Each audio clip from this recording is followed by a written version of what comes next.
जो राष्ट्रीय स्तर के नेता है उनमें से बहुत सारे ऐसे नेता हैं जो दिल्ली में अभी कुछ मौजूद नहीं है, कुछ लगातार अभी उनके पहुंचने की खबर मिल रही है। एक एक करके सबने ट्वीट करके संवेदना भी जाहिर की है परिवार को। और इसके अलावा अब मैं आपको तस्वीरें दिखाऊं क्योंकि स्वास्थ्य मंत्री खुद ही यहां पर मौजूद है, केंद्रीय स्वास्थ्य मंत्री जेपी नड्डा और प्रियंका गांधी। इसके अलावा पूर्व प्रधानमंत्री डॉक्टर मनमोहन सिंह की पत्नी भी यहीं पर मौजूद है, वो काफी पहले ही पहुंची थी। और जैसे ही एक खबर मिली थी कि शाम के 8 बजे उनकी स्थिति खराब है, उनकी स्थिति नाजुक है, उसके बाद फौरन उनको एम्स में लाया गया जहां पर इमरजेंसी वार्ड में एडमिट कराया गया। और उस दौरान एम्स के डायरेक्टर भी मौजूद थे, कई डॉक्टरों की टीम लगातार उनकी निगरानी में उनका इलाज चल रहा था। लेकिन 9:51 पर उन्होंने अंतिम सांस ली और उसका डिक्लेरेशन, उसकी आधिकारिक पुष्टि भी एक मेडिकल बुलेटिन जारी करके एम्स की तरफ से किया गया। लेकिन उससे पहले ही कई नेताओं की तरफ से इस बात को लेकर खबर सामने आ चुकी थी, लेकिन इंतजार था एम्स की तरफ से आधिकारिक बयान का, क्योंकि परिवार की सहमति इसमें बेहद जरूरी होती है, उसके बाद ही एम्स या कोई भी अस्पताल करता है। लेकिन फिलहाल स्थिति इस समय आप गेट नंबर 1 जहां पर वीवीआईपी मूवमेंट हो रहा है, लगातार करके एक एक नेता जा रहे हैं, लेकिन अभी ज्यादा नेताओं की तादाद एम्स के अंदर नहीं है। लेकिन जेपी नड्डा, प्रियंका गांधी, पूर्व प्रधानमंत्री की पत्नी, वो यहां पर मौजूद है और दिल्ली के कई कांग्रेस के नेता भी यहां पर पहुंच चुके हैं। रवि, तस्वीरें आप लगातार दिखाते रहिए जिस तरीके से तमाम जो बड़े चेहरे हैं वो उस वक्त दिल्ली एम्स की ओर बढ़ चुके हैं। हमारे सहयोगी अरुण भी हमारे साथ लगातार जुड़े हुए हैं। अरुण, क्या अपडेट आपके पास? दिल्ली अब कौन कौन से नेता पहुंच रहे हैं? मल्लिकार्जुन खड़गे भी इस वक्त वहां नहीं थे, वो भी दिल्ली क्या पहुंच रहे हैं? देखिए, अभी कांग्रेस पार्टी की तरफ से सूचना आई है कि राहुल गांधी जिस सर्किट हाउस में रुके थे वहां से वो एयरपोर्ट पहुंच गए हैं और स्पेशल फ्लाइट तुरंत उसको बोर्ड करने जा रहे हैं और दिल्ली आधी रात तक के बाद वो पहुंच जाएंगे।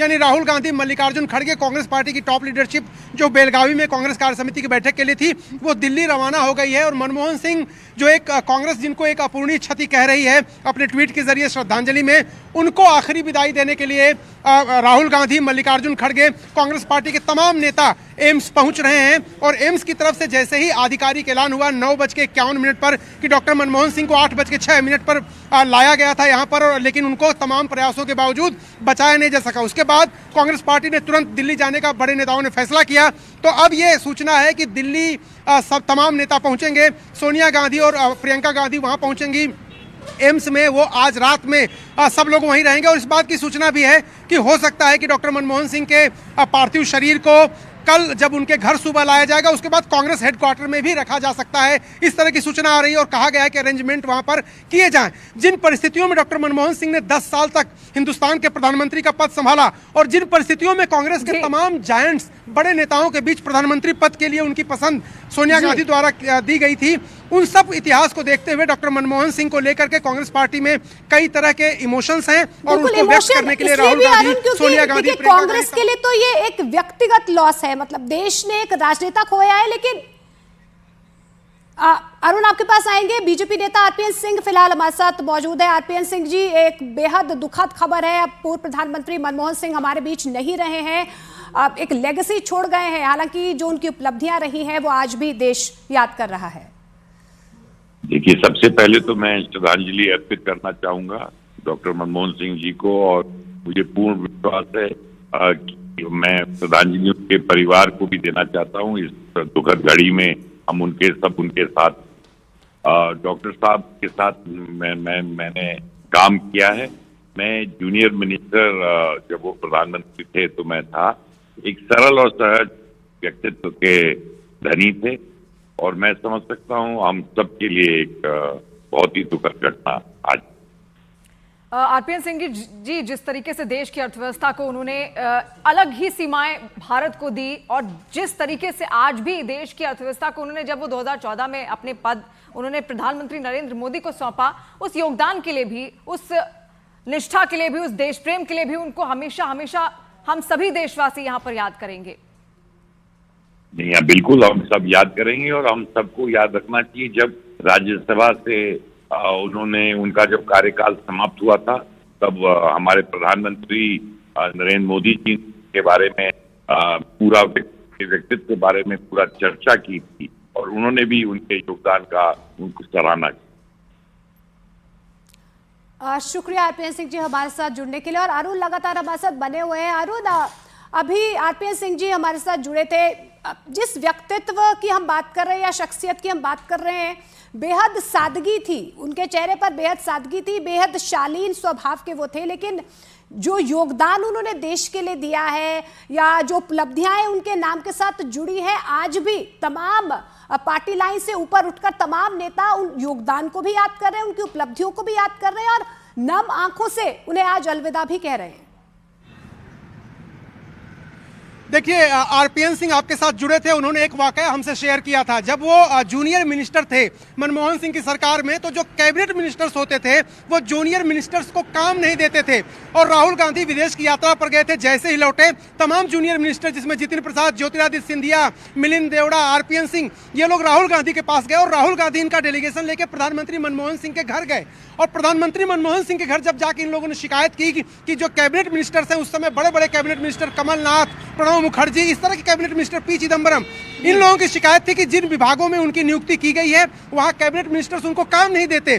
तो उसके बाद मनमोहन सिंह ने कहा कि इस बात की जानकारी मुझे मिली है और राहुल गांधी के साथ आप लोग आए हैं, निश्चित रूप से मैं इसका हल निकालूंगा। और आरपीएन सिंह का कहना है कि उस बैठक के बाद जो उनके कैबिनेट कलीग्स थे उन्होंने उनको काम देना शुरू कर दिया। मुझे याद है कि आरपीएन सिंह गृह मंत्रालय में राज्य मंत्री थे और जब हम जाते थे तो उनको एक बड़ा सा कमरा अंदर मिला हुआ था और वहां पर उन्होंने हमें ये सूचना दी थी, ये जानकारी दी थी कि देखिए आज से हमारे पास डिपार्टमेंट आ गए, हमारे पास अर्धसैनिक बल आ गए, तमाम जो विभाग होते हैं गृह मंत्रालय के अंदर वो हमको मिल गए हैं, इसके पहले हमें नहीं मिलते थे। तो डॉक्टर मनमोहन सिंह एक ऐसे प्रधानमंत्री थे जो न सिर्फ उदारवाद के प्रणेता थे राजनीति में, अर्थशास्त्र में, बल्कि वो कामकाज में भी जो जूनियर मिनिस्टर थे उनको, प्रधानमंत्रियों के जो कांग्रेस के भी जो बहुत सारे प्रधानमंत्री रहे हैं उनका दौर भी देखा है। पंडित जवाहरलाल नेहरू, इंदिरा गांधी, ये तमाम ऐसे प्रधानमंत्री रहे जिनका दौर उन्होंने खुद अपनी आंखों से देखा, क्योंकि अविभाजित पंजाब में उनका जन्म हुआ, फिर विभाजन वो देखते हैं और उसके बाद ये तमाम दौरों को वो देखते हैं।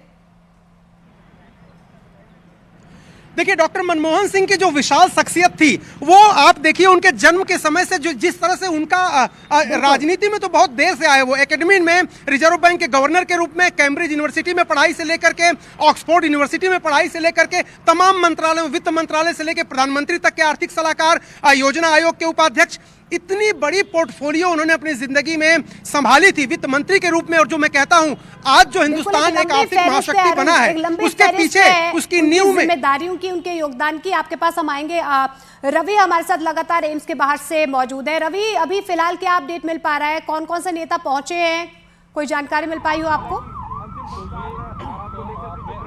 देखिए, जिन नेताओं का मैंने जिक्र किया उसके बाद अभी कोई नेता उसके बाद तो नहीं आया, लेकिन एक बार मैं फिर तस्वीरें एम्स की दिखा दूं कि किस तरीके से कॉर्डन ऑफ किया गया है, यानी कि हम लोग के एक घेराबंदी भी किया गया है, क्योंकि वीवीआईपी मूवमेंट को देखते हुए इस तरीके से पुलिस को प्रबंध करना पड़ रहा है। ये बिल्कुल गेट को पूरी तरीके से खाली करा दिया गया है, क्योंकि पुलिस को ये जानकारी है कि कई वीवीआईपी मूवमेंट अभी होने वाली है और लगातार हो भी रही है। तो प्रियंका गांधी अभी मौजूद है अंदर ही, जेपी नड्डा स्वास्थ्य मंत्री वो भी मौजूद हैं, पूर्व प्रधानमंत्री मनमोहन सिंह की पत्नी भी मौजूद है। तो लगातार क्योंकि ट्रैफिक का मूवमेंट उसको स्मूथ भी किया जा रहा है, ट्रैफिक को एक तरफ किया गया है और इस गेट को पूरी तरीके से खाली करा दिया गया है, क्योंकि देखिए मूवमेंट तो लगातार इस समय चल रहा है। दिल्ली में जो लोकल स्तर के जो नेता हैं वो लगातार वो भी उनकी भी एंट्री हुई है एम्स के अंदर, दूसरे गेट से हालांकि वो गए हैं, लेकिन अभी इस गेट को पूरी तरीके से खाली कराया गया है। 9:51 पर जो आधिकारिक पुष्टि भी हुई है, उससे पहले कई ऐसे नेताओं की तरफ से ट्वीट भी किया गया था जिसमें यह कहा गया था कि उनका निधन हो चुका है, लेकिन 9:51 पर उनका निधन हुआ, जिसमें आधिकारिक पुष्टि एम्स की तरफ से हुई है। फिलहाल एम्स के बाहर लौटेंगे आपके पास। इस बीच रही है। देश के गृह मंत्री अमित शाह का भी ट्वीट पूर्व प्रधानमंत्री डॉक्टर मनमोहन सिंह को यहां पर लेकर सामने आ गया है और उन्होंने देखिए किस तरीके से यहां पर पूरा ट्वीट यहां पर किया है और लिखा कि पूर्व प्रधानमंत्री डॉक्टर मनमोहन सिंह जी के निधन की सूचना अत्यंत दुखद है। भारतीय रिजर्व बैंक के गवर्नर से लेकर देश के वित्त मंत्री और प्रधानमंत्री के रूप में डॉक्टर मनमोहन सिंह जी ने देश की शासन व्यवस्था में महत्वपूर्ण भूमिका निभाई है और दुख की इसी घड़ी में उनके परिजनों और समर्थकों के प्रति संवेदना व्यक्त करता हूं। वाहिगुरु जी उनकी आत्मा को सद्गति प्रदान करें और उनके परिजनों को ये दुख सहने का शक्ति दें। तो देखिए यहाँ पर अमित शाह की तरफ से भी अब संवेदनाएं व्यक्त की गई हैं, बाकायदा ट्वीट किया गया है। इससे पहले प्रधानमंत्री नरेंद्र मोदी ने भी अपनी संवेदनाएं व्यक्त की हैं, उस बात का भी जिक्र किया जब वो खुद गुजरात के सीएम थे और पूर्व प्रधानमंत्री मनमोहन सिंह उस वक्त प्रधानमंत्री थे। किस तरीके से किस विजन के साथ उन्होंने देश को आगे बढ़ाया। और समाजवादी पार्टी से धर्मेंद्र यादव जी इस वक्त हमारे साथ जुड़ रहे हैं। धर्मेंद्र यादव जी, नम आंखों से पूरा देश इस वक्त देश के पूर्व प्रधानमंत्री डॉक्टर मनमोहन सिंह को अलविदा तो कह रहा है, लेकिन जिस तरीके से देश के प्रति उन्होंने अपना योगदान दिया उसको शायद ही कोई भूल पाएगा। निश्चित तौर पे डॉक्टर साहब का योगदान देश के निर्माण में, विशेषकर देश की अर्थव्यवस्था को संभालने में, आरटीआई से लेके फूड सिक्योरिटी से लेके कई ऐसे बिल उनके कार्यकाल में आए जिनको कभी भी कोई देश में भूल ही नहीं पाएगा। उनकी सौम्यता, उनकी सब शिष्टाचार, मैं समझता हूँ प्रेरणा के केंद्र है वो हम जैसे नौजवानों के लिए डॉक्टर साहब। और आज पूरे देश ही नहीं पूरी दुनिया में अर्थ जगत में मैं समझता हूँ अपूर्णी क्षति हुई है। बिल्कुल बेहद अपूर्णीय क्षति है और कभी ना भरने वाला जो जख्म है वो कहीं ना कहीं वो दे गए हैं। लेकिन जिस तरीके से उनकी शख्सियत शिवानी रही है, उनका योगदान जो देश के लिए रहा है, इकोनॉमी को किस मजबूती की तरफ उन्होंने, खासतौर पर उस वक्त जब देश रिसेशन से जूझ रहा था और अमेरिका में भी कहीं ना कहीं इस बात के प्रमाण है कि पूर्व प्रधानमंत्री मनमोहन सिंह ने किस गति से इकोनॉमी को संभाला है, किस गति से इकोनॉमी को आगे बढ़ाया है। एक विजनरी लीडर के तौर पर उन्हें याद किया जाता है और यही वजह है कि बराक ओबामा ने जब वो किताब भी लिखी थी, उस किताब में डॉक्टर मनमोहन सिंह की उन तमाम उपलब्धियों को, उन योगदानों को बाकायदा याद किया है, उस बात का जिक्र भी किया है और तारीफ भी की है। उनके घर में वरांडे में पानी आ रहा था पीएम हाउस में, तो सीपीडब्ल्यूडी के इंजीनियर जो है वो कैनोपी लगा रहा था छतरी ताकि पानी अंदर न जाए। वो आ गए, उन्होंने देखा ये क्या कर रहे हो, उनका सब ये पानी अंदर आता है इसलिए लगा रहे। कितने खर्च आएगा? 30,000 रुपए। बिल्कुल मत लगाओ, उन्होंने काम रुकवा दिया। तो इस तरह सरकारी पैसे को ही बचाते थे, बहुत ही जो है सादगी से रहते थे, कभी किसी की आलोचना नहीं करना, कभी किसी की बुराई नहीं करना। और उन्होंने कहा भी था कि इतिहास हमको याद करेगा। बहुत लोग बहुत बहुत बातें करते हैं, लेकिन इतिहास हमको याद करेगा कि जो है किस तरह हमने क्या काम किया, इसका योगदान लोग बाद में याद करेंगे। सचमुच डॉक्टर मनमोहन सिंह के योगदान को हम भुला नहीं सकते और मुझे रह रहे की याद उनकी आती है, कैसे उनके साथ बैठ के क्या क्या बातें होती थी। एक बार उन्होंने मुझे कहा कि मेरा बड़ा मन है कि मैं अपने गांव में होके आऊं, लेकिन वो गांव पाकिस्तान में है, झेलम जिले में। तो मैंने कहा वहां क्या देखना चाहते हैं आप, आपका घर है वहां पे? नहीं, घर तो। और कांग्रेस नेता हरीश रावत जी फिलहाल हमारे साथ मौजूद है। हरीश रावत जी, एक बेहद दुखद पल है ना सिर्फ कांग्रेस के लिए बल्कि देश के लिए। देश ने आज मनमोहन सिंह को खो दिया, लेकिन उनके योगदान को आज भी देश याद कर रहा है। जी, भारत माता ने अपने एक महानतम पुत्र को खो दिया, एक ऐसे पुत्र को खो दिया जिसने भारत को आर्थिक उन्नति के रास्ते पर डालने की नींव को मजबूत करने का काम किया, जिसको राजीव गांधी जी ने डाला था। और उसके बाद भारत के प्रधानमंत्री के रूप में उस बुनियाद पर एक भव्य इमारत भारतीय अर्थव्यवस्था की खड़ा करने का काम किया। जब उनके प्रधानमंत्री तो काल में ही आम जन को अधिकार मिले, आधे दर्जन के करीब जो अधिकार आज आम जन को मिले हैं वो उनकी देन थे, जिसमें से सूचना के अधिकार से लेकर के शिक्षा, चिकित्सा और वनाधिकार, काम का अधिकार, भोजन का अधिकार, मैं किन किन अधिकारों की बात करूं जो है वो अधिकार सब उन्होंने दिए। किसानों को ऋण मुक्ति का अधिकार दिया, एक बड़ी ऋण माफी योजना उन्होंने किसानों के लिए लागू करने का काम किया और एमएसपी को लगभग उन्होंने दुगना करने का काम किया। उनके कार्यकाल में ही जो है किसानों को अच्छे मूल्य मिलने लगे, उनके उत्पादों के जो है उसको डालने का काम किया। और भारत की अर्थव्यवस्था की बुनियाद जिस समय हिल रही थी तो उस समय उसको पुख्ता करके, उसको नए मॉडल पर ढाल करके उन्होंने जो नया आज का आर्थिक भारत है उसके वो निर्माता थे और एक महामानव थे, एक ऐसे व्यक्तित्व थे जिनको उनसे मिलने वाला कोई भूल नहीं सकता, सादगी के प्रतीक थे, मगर दृढ़ निश्चय लेने में कभी पीछे नहीं रहते थे। जब एक सन ऐसा आया जब उन्होंने अपनी सरकार दांव पर लगा दी, लेकिन भारत के हितों के लिए अमेरिका के साथ समझौता किया और सरकार किसी तरीके से बच गई, लेकिन उनका निर्णय जो था वो निर्णय भारत के आर्थिक विकास के लिए, आधुनिक तकनीक की प्राप्ति के लिए का रास्ता उसने खोलने का काम किया। जी हरीश रावत जी, जैसा जिक्र आपने भी किया कि उन सादगी के लिए बहुत ज्यादा जाने जाते थे और देश आज उनको उनकी सादगी के लिए, उनकी सरलता के लिए ही, उनके बड़े व्यक्तित्व के लिए ही याद कर रहा है। पूर्व प्रधानमंत्री के तौर पर, आरबीआई के गवर्नर के तौर पर, वित्त मंत्री के तौर पर जिस तरीके को देश को एक नई उपलब्धि उनकी ओर से दिलाई गई, लेकिन क्योंकि व्यक्तिगत संबंध आपके उनके साथ रहे हैं, कोई ऐसा पल जो आप आज साझा करना चाहें, या अगर आपकी नजरों से देखा जाए तो किस तरीके का व्यक्तित्व रहा था डॉक्टर मनमोहन सिंह जी का? उनके साथ उनके मंत्री के रूप में काम करने का जो अनुभव मेरा है उसको मैं जिंदगी में कभी नहीं भूल सकूंगा। जितना वो स्नेह देते थे, अपने मंत्री के मन में विश्वास पैदा करते थे और निर्णय लेने की स्वतंत्रता देते थे। मैं एक बार किसी भाजपा शासित राज्य के कोई प्रस्ताव आया था वित्तीय स्वीकृति का, जब उसको लेकर के उनके पास गया तो मैंने कहा साहब ये इस तरीके का प्रस्ताव आया है तो इसमें क्या आज्ञा है, तो बोले that state is also part of India. मतलब उनका मतलब था कि राजनीतिक उस दृष्टिकोण से नहीं बल्कि भारत के विकास के दृष्टिकोण से काम करो और सब राज्यों को बराबर दृष्टि से देखो। तो मतलब एक शब्द में उन्होंने अपना मार्गदर्शन अपने मंत्री को प्रदान कर दिया और विश्वास दे दिया। तो ये ऐसे व्यक्ति थे और भी बहुत सारे पल हैं। क्या हाल फिलहाल में कोई बातचीत आपकी उनसे हुई हो या मुलाकात कोई हुई हो हरीश जी? मैं करीब उनसे 2 साल पहले मिला था, तब ऐसा लग रहा था कि बिल्कुल रखे अभी अगले 10 साल तक हमको उनका मार्गदर्शन मिलेगा देश को और कांग्रेस को, लेकिन हमारा दुर्भाग्य है आज वो हमको छोड़ करके चले गए। लेकिन जो अमिट छाप वो छोड़ गए हैं, सभी के दिलों में जो योगदान वो छोड़ गए हैं, देश उसे बहुत याद करेंगे। और मिलिंद देवड़ा जी इस वक्त हमारे साथ जुड़ रहे हैं शिंदे गुट की ओर से। किस तरीके से आज आप इस क्षण को देख रहे हैं मिलिंद देवड़ा जी, क्योंकि ये एक अपूर्णीय क्षति है पूरे देश के लिए, पूरा देश नम आंखों के साथ अलविदा कर रहा है डॉक्टर मनमोहन सिंह जी को।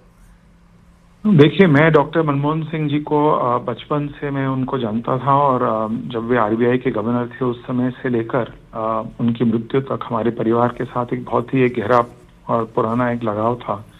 और मेरे स्वर्गीय पिताजी और डॉक्टर मनमोहन सिंह जी साथ में पार्लियामेंट में थे, साथ में भारतीय विद्या भवन के ट्रस्टीज हुआ करते थे।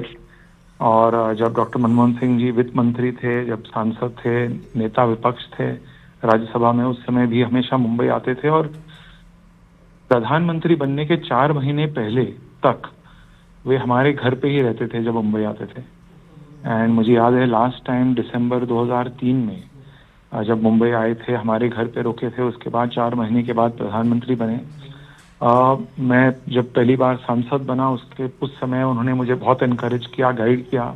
उनकी सरकार में मैं जब मंत्री था उसके बाद भी, जब वे प्रधानमंत्री नहीं थे, मैं एमपी नहीं था, उस समय भी उन्होंने मुझे बहुत गाइड किया। और हमेशा गाइड करने के साथ साथ मेरे जैसे नौजवानों से वे सलाह मांगते थे कि मुझे इस इकोनॉमिक इशू के बारे में एडवाइस कीजिए, युवाओं की क्या भावना है, उनकी क्या अपेक्षाएं हैं, क्या आकांक्षाएं हैं। तो उनमें कभी भी वो असुरक्षा नहीं थी कि मैं एक इनएक्सपीरियंस्ड, जिस युवा के पास अनुभव नहीं है, मैं उनको एडवाइस के लिए पूछ रहा हूँ।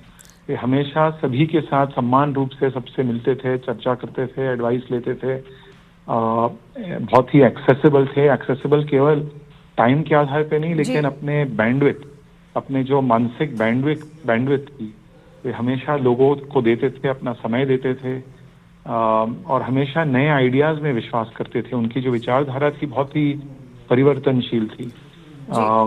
वे भविष्य की ओर देखते थे। और मुझे याद है जब मैं मंत्री था और उस समय दूरसंचार और सूचना प्रौद्योगिकी मंत्रालय में राज्य मंत्री हुआ करता था, हम जब चर्चा करते थे ई गवर्नेंस के बारे में, आईटी सेक्टर के बारे में बहुत ही लंबे डिस्कशंस होते थे कि शॉर्ट टर्म सॉल्यूशंस क्या है, लॉन्ग टर्म सॉल्यूशंस क्या है, शॉर्ट टर्म एडवांटेजेस और डिसएडवांटेजेस क्या है, लॉन्ग टर्म में क्या फायदा होगा भारत को। तो उनकी जो डायरेक्शन थी, जो विजन थी, एक बहुत ही सकारात्मक लॉन्ग टर्म विजन हुआ करती। यही हम कह रहे हैं मिलिंद देवरा जी, बहुत बहुत शुक्रिया हमारे साथ जुड़ने के लिए, कि एक लेगेसी कहीं ना कहीं वो छोड़ गए हैं। जिस तरीके से मिलिंद देवरा जी कह रहे थे, एक मेंटर के तौर पर, एक गाइड के तौर पर उन्होंने उनके साथ वो हमेशा रहे। लेकिन बेहद दुखद खबर है, क्योंकि डॉक्टर मनमोहन सिंह, उन्होंने एम्स में अंतिम सांस ले ली है। 9:51 पर उन्होंने एम्स में अंतिम सांस ली है। आज एक अपूर्णीय क्षति कहीं ना कहीं और एक बड़ा शून्य जो है वो देश के लिए छोड़ गए हैं। लेकिन प्रधानमंत्री नरेंद्र मोदी ने भी उनके निधन पर शोक व्यक्त किया। अविभाजित पंजाब में उनका जन्म होता है 1932 में, और उसके बाद कई बड़े बड़े पद वो यहां पर लगातार संभालते आते हैं। वित्त मंत्री बनते हैं। वित्त मंत्री बनने के बाद 1991 से 1996 तक देश को एक नई अर्थव्यवस्था की उड़ान उनकी ओर से दी जाती है। फिर भारत के प्रधानमंत्री बनते हैं 2 बार, 2004 से 2014 तक, और बहुत बड़ी जिम्मेदारियां उन्होंने यहां पर संभाली है। उनका योगदान आज पूरा देश याद कर रहा है। अरुण सिंह हमारे सहयोगी हमारे साथ लगातार जुड़े हुए हैं। अरुण, फिलहाल क्या अपडेट आपके पास, क्योंकि राहुल गांधी कुछ देर में यहां पर पहुंचने वाले थे, कितना टाइम उनको लगेगा? मल्लिकार्जुन खड़गे या फिर सोनिया गांधी? उनकी छाप पूरी दुनिया में पड़ी। उनके इकोनॉमिक लिबरलाइजेशन के लिए, जिससे हिंदुस्तान का इकोनॉमिक नक्शा ही बदल गया। आज उनके क्रिटिक भी उनकी तारीफ करते। हमें दोनों को इकट्ठे काम करने का मौका एज कुलीग भी मिला 91 से 96 तक। नरसिम्हा राव जी की गवर्नमेंट में हम दोनों कैबिनेट मिनिस्टर थे। वो फाइनेंस मिनिस्टर थे, मैं सिविल एविएशन, टूरिज्म और पार्लियामेंट्री अफेयर्स मिनिस्टर था। तो बहुत ही अच्छे रिश्ते हमारे रहे आपस। मुझे याद है कि 93-94 में एज सिविल एविएशन मिनिस्टर, जब मैं उसको प्राइवेट एयरलाइन को भी अलाउ करना चाहता था, तो मैं उनके पास बैठा और मैंने कहा कि मैं कैबिनेट में प्रपोजल ला रहा हूँ ओपन स्काई पॉलिसी, तो आपकी मदद की ज़रूरत चाहिए। तो उन्होंने कहा यही तो मैं चाहता था और आप लाइए, मदद करें। उसके बाद मुझे मौका मिला।